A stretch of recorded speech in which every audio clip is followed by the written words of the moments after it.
দেখুন বন্ধুরা, আমি যে মাছগুলো কেটে রেখেছিলাম, আমি পরিমাণ মতন তেল দিয়ে দেবো। তেলটা গরম হয়ে গেছে। আমি পরিমাণ মতন পেঁয়াজ দিয়ে দিলাম, 4-5টা কাঁচামরিচ কেটে রেখেছিলাম দিয়ে দিলাম। চামচ জিরা বাটা, 1 চা চামচ ধনিয়া গুঁড়া, 1 চা চামচ লবণ। আমি লবণটা কম করে দেবো, যেহেতু খিচুড়িতে দেবো এই জন্য একটু পানি দিয়ে দেবো, নাহলে মশলাটা পড়ে দেবো।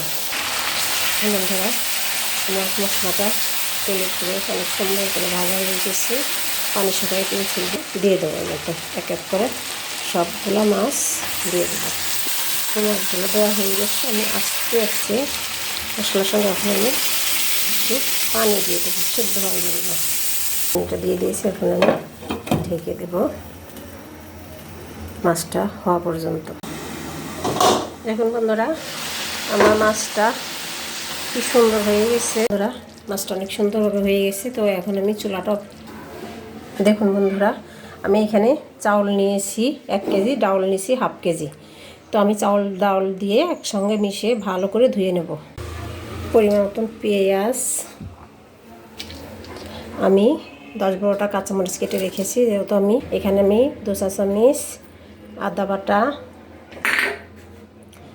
2 চা চামচ রসুন বাটা। যেহেতু আমি ইলিশ মাছে দিয়ে নিই, কারণ ইলিশ মাছ দেখে আমি কোনো আদা রসুন দিইনি। আমি খিচুড়িতে দিয়ে দিচ্ছি। এখানে 2 চা চামচ জিরা বাটা, 1 চা চামচ ধনিয়া গুঁড়া,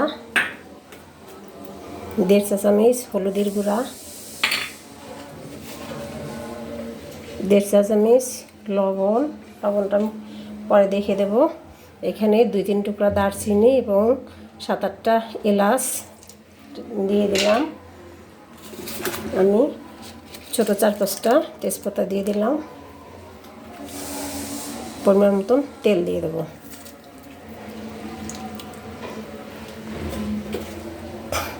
তো বন্ধুরা, আমি সব কিছু দিয়ে দিয়েছি, এখন সরিয়ে নিয়েছি। এখন আমি পরিমাণ মতো পানি দিয়ে দেবো।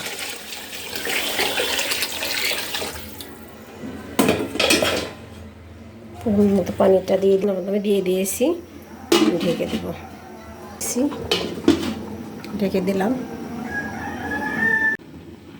বন্ধুরা, দেখো আমার খিচুড়িটা হয়ে গেছে।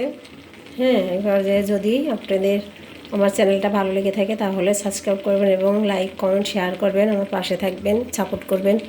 আমি প্রতিটা ভিডিওতেই বলি যে আমরা সবাই আশা করি আসলে ভিডিওটা ছাড়ি, আপনারা সবাই দয়া করে একটু দেখবেন।